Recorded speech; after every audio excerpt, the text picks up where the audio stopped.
Bonjour Patrick, Végétosphère. Aujourd'hui le camélia, un camélia dans mon jardin. Si vous voulez en savoir davantage sur le camélia, c'est tout de suite sur Végétosphère. N'oubliez pas de vous abonner, n'oubliez pas le petit pouce bleu. Shall we begin?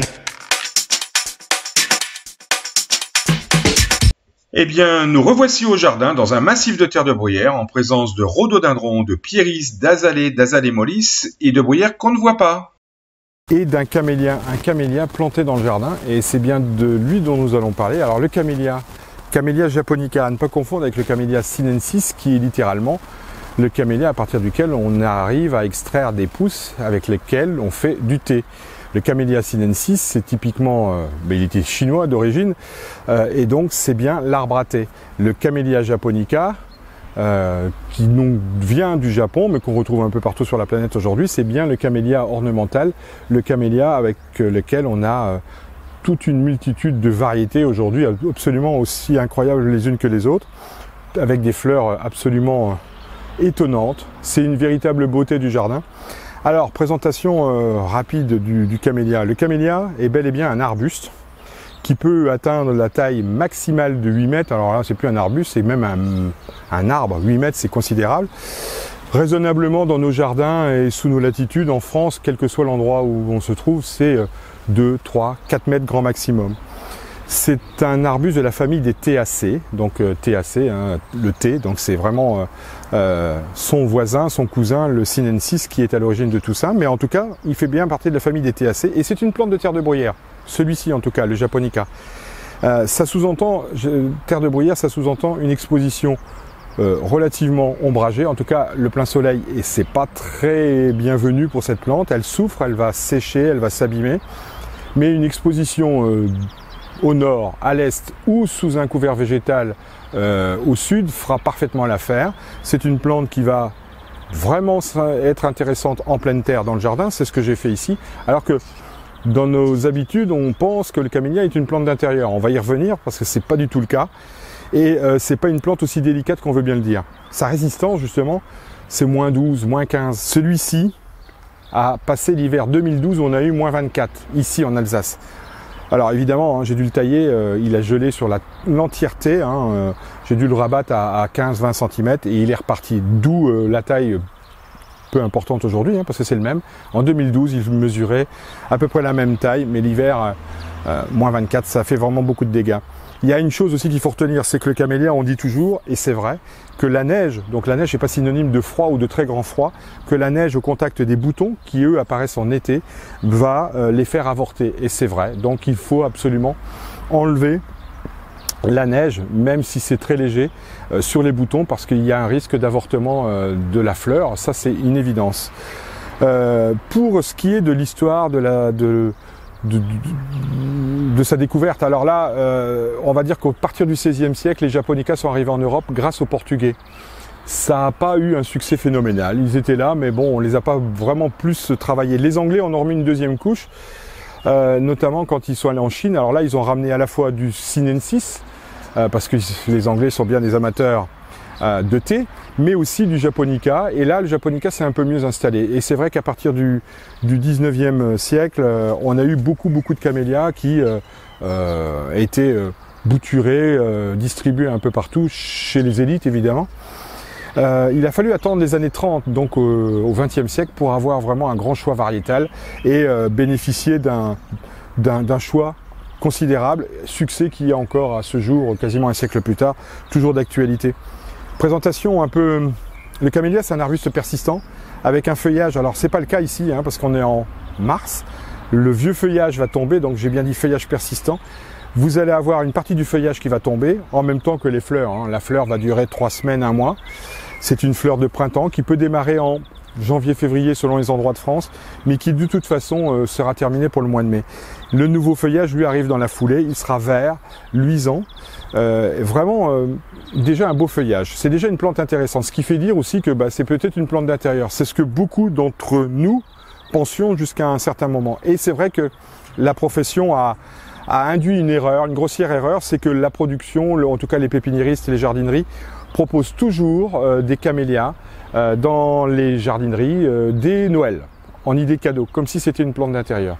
Et ce n'est pas une plante d'intérieur.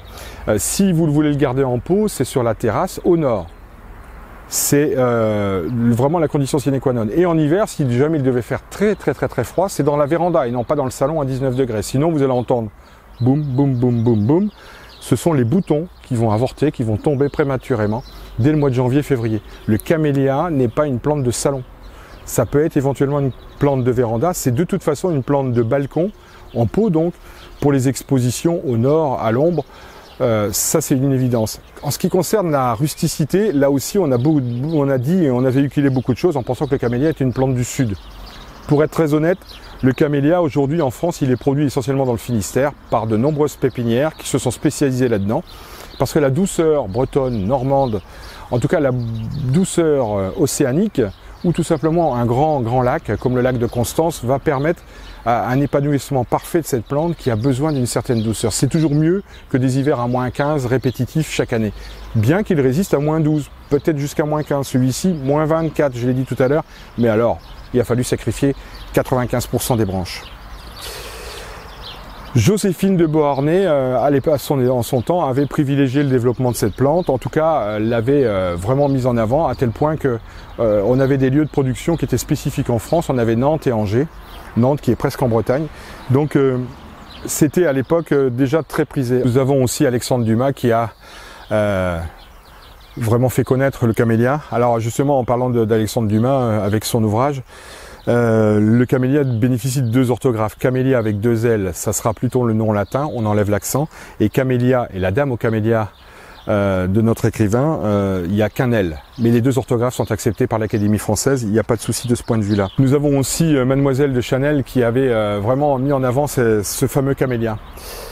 Le camélia se culture, soin. Alors on va distinguer deux choses. Le camélia, c'est d'abord une plante de jardin. Alors évidemment, les régions plus douces vont être vraiment à privilégier. Je parle de la Bretagne, de tout le pourtour méditerranéen, encore qu'il ne faut pas le mettre au soleil, mais évidemment Atlantique.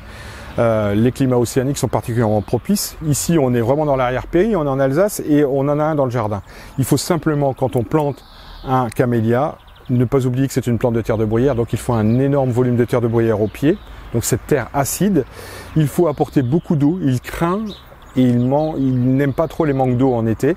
Les étés chauds et secs et ensoleillés sont évidemment à éviter, donc c'est pour ça que le couvert végétal ou une ombre portée quelle qu'elle soit va pouvoir vous permettre de lui épargner le plein soleil. Donc, et la montée en bouton se fait en général en août-septembre. On voit poindre les boutons en août-septembre. Donc il faut quand même qu'il y ait un peu d'eau pour que cette montée en bouton s'effectue. Ça c'est pour la plantation dans le jardin et c'est tout à fait possible. Là, il faut vraiment qu'on insiste. En ce qui concerne la culture en pot, écoutez, c'est presque plus difficile pour moi parce que combien d'entre vous ont acheté un camélia ou ont offert un camélia à Noël ou un peu plus tard, et il a été traité comme une plante d'intérieur. Ça, c'est le souci numéro un, ce n'est pas une plante d'intérieur. Le camélia est bel et bien une plante en pot qu'on pourrait mettre dans une véranda en hiver, je l'ai déjà dit, mais qui a lieu de laisser dehors en pot. Si évidemment il fait moins 15 sur votre terrasse au nord et qu'elle se trouve en pot dehors, cette plante, il y a une nécessité de le protéger. Autant quand il est en pleine terre, il n'y a pas grand risque, à part le premier ou deuxième hiver où il faut le protéger un petit peu. Mais en pot, c'est alors la racine, le système racinaire qui est sujet au gel. Voilà pour les deux techniques, c'est possible en pot, c'est possible en pleine terre et c'est possible partout en pleine terre avec quelques petites précautions. En ce qui concerne les arrosages, c'est très important. Les arrosages sont considérables, il ne faut pas lésiner, ils souffrent du manque d'eau en été. Ensuite, on arrosera avec une eau non calcaire. C'est une plante de terre de bruyère, donc elle réclame une acidité. Et quand vous arrosez avec une eau du robinet qui est légèrement calcaire, là, l'acidité s'en va. L'eau douce, l'eau de pluie est parfaitement adaptée. Ou vous habitez dans un endroit où l'eau est reconnue douce. Ça sera donc parfait. Au niveau de la nourriture, des engrais plutôt naturels, pas d'engrais chimiques. Des engrais à partir des engrais bio sont particulièrement adaptés en automne et au printemps. En ce qui concerne la multiplication, le bouturage reste un bon moyen pour pouvoir propager cette plante en août-septembre sur un bois outé. Sinon, le marcottage aérien qui va consister à mettre un manchon, un sac plastique autour d'une branche après avoir fait quelques incisions avec un très bon terreau et un petit stimulant racinaire.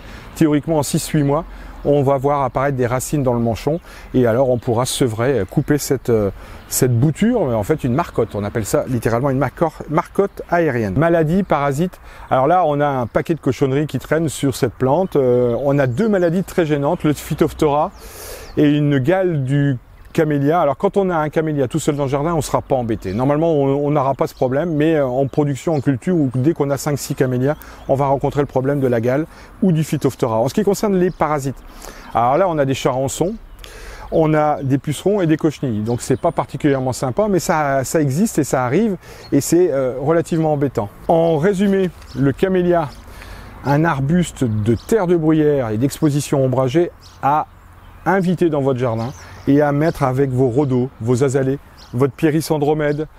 C'est une plante assez incontournable et quoi qu'on en dise, c'est une plante qui peut s'installer partout en France. Peut-être pas là où il fait moins 25 ou moins 30 du côté de Mout dans le Jura, mais en tout cas, c'est une plante qui doit avoir un rayonnement beaucoup plus important que celui qu'on lui propose aujourd'hui. Je vous répète, on la considère souvent comme une plante d'intérieur. Ce n'est pas une plante d'intérieur, le camélia. Voilà pour le Camellia japonica. Je vous souhaite une belle journée. Je vous dis à très bientôt. Prenez soin de vous. Au revoir. Shall we begin?